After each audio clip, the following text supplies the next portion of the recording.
आपका स्वागत है क्रिस्पलिप पर, जहां हम आपको किताबों की संक्षिप्त और दिलचस्प समरी प्रस्तुत करते हैं।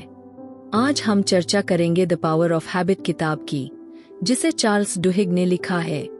यह किताब हमें आदतों के विज्ञान को समझने का मौका देती है। यह बताती है कि आदतें कैसे बनती है, क्यों होती है और हम इन्हें कैसे बदल सकते हैं। द पावर ऑफ हैबिट हमें आदत लूप के बारे में बताती है, जो आदतों के काम करने का आधार है। आदत लूप में 3 मुख्य तत्व होते हैं: क्यू, रूटीन और रिवार्ड। क्यू वह संकेत है जो आदत को ट्रिगर करता है, रूटीन वह क्रिया है जो हम करते हैं, और रिवार्ड वह चीज है जो हमें इस आदत को दोहराने के लिए प्रेरित करती है। इस प्रक्रिया को लेखक ने कई उदाहरणों के माध्यम से समझाया है, जिनसे यह पता चलता है कि कैसे हमारे मस्तिष्क में आदतें जम जाती है ताकि ऊर्जा की बचत हो सके। एक बार आदत बन जाने के बाद हमारा दिमाग उस क्रिया को बिना सोचे समझे करने लगता है। इस अवधारणा को समझाने के लिए डुहिग क्लाउड सी, हॉपकिंस और पेप्सोडेंट टूथपेस्ट की सफलता की कहानी का उदाहरण देते हैं। 1900 के दशक की शुरुआत में हॉपकिंस को टूथ ब्रशिंग की आदत को प्रचलित करने का काम सौंपा गया था, जो उस समय बहुत आम नहीं थी। दांतों पर जमा मैल और ब्रश करने के बाद की ताजगी का अनुभव लोगों में एक नई आदत बना दी। इस कहानी से यह साबित होता है कि सही क्यू और रिवार्ड का पता लगाकर आदतों को कैसे बदला जा सकता है। किताब हमें केस्टोन हैबिट्स के बारे में भी बताती है, जो ऐसी आदतें हैं जो जीवन के अन्य हिस्सों पर प्रभाव डालती है। पॉल ओनील की कहानी के माध्यम से, जो अल्कोवा कंपनी को सफलता की ओर ले गए, यह बताया गया है कि उन्होंने कंपनी की प्राथमिकता सुरक्षा को बनाया, जिससे न केवल सुरक्षा में बल्कि गुणवत्ता और उत्पादकता में भी सुधार हुआ। इस कहानी से पता चलता है कि एक मुख्य आदत पर ध्यान केंद्रित करके हम जीवन के विभिन्न पहलुओं में बदलाव ला सकते हैं। डुहिग इच्छाशक्ति की भूमिका पर भी चर्चा करते हैं, खासकर व्यक्तिगत जीवन में।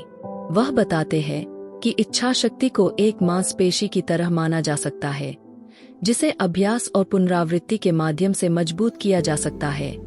स्टारबक्स की ट्रेनिंग प्रोग्राम की कहानी इस बात का उदाहरण है कि कैसे इच्छाशक्ति को विकसित करके सकारात्मक परिणाम प्राप्त किए जा सकते हैं। किताब का एक और महत्वपूर्ण हिस्सा golden rule of habit change के बारे में है। आप एक बुरी आदत को समाप्त नहीं कर सकते, आप केवल इसे बदल सकते हैं।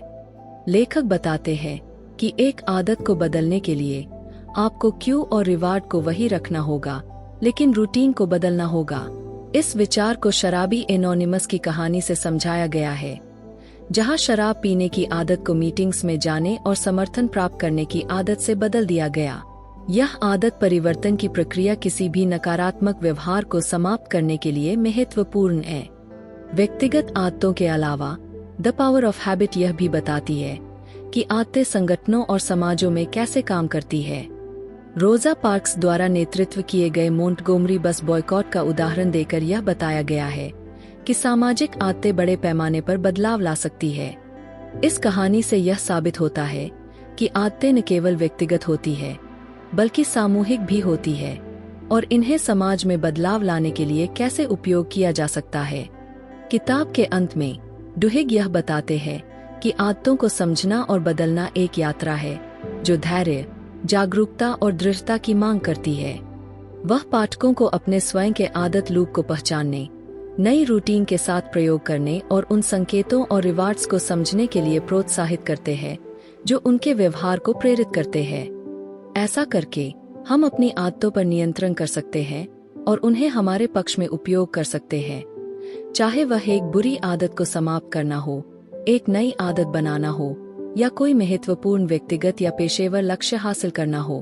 द पावर ऑफ हैबिट एक ऐसी किताब है जो यह समझने के लिए आवश्यक है कि आदतें कैसे काम करती है और वे हमारे जीवन के हर पहलू को कैसे प्रभावित करती है। इससे यह साफ हो जाता है कि यदि हम आदतों के पीछे के सिद्धांतों को समझ लें, तो हम अपनी आदतों को आकार देकर अपनी जिंदगी को बेहतर बना सकते हैं। क्रिस्पलिप पर इस गहन यात्रा के लिए हमारे साथ जुड़ने के लिए धन्यवाद। अगर आपको यह समरी जानकारी पूर्ण लगी, तो हमारे चैनल को सब्सक्राइब करें और अधिक विस्तृत और दिलचस्प बुक समरीज के लिए जुड़े रहें।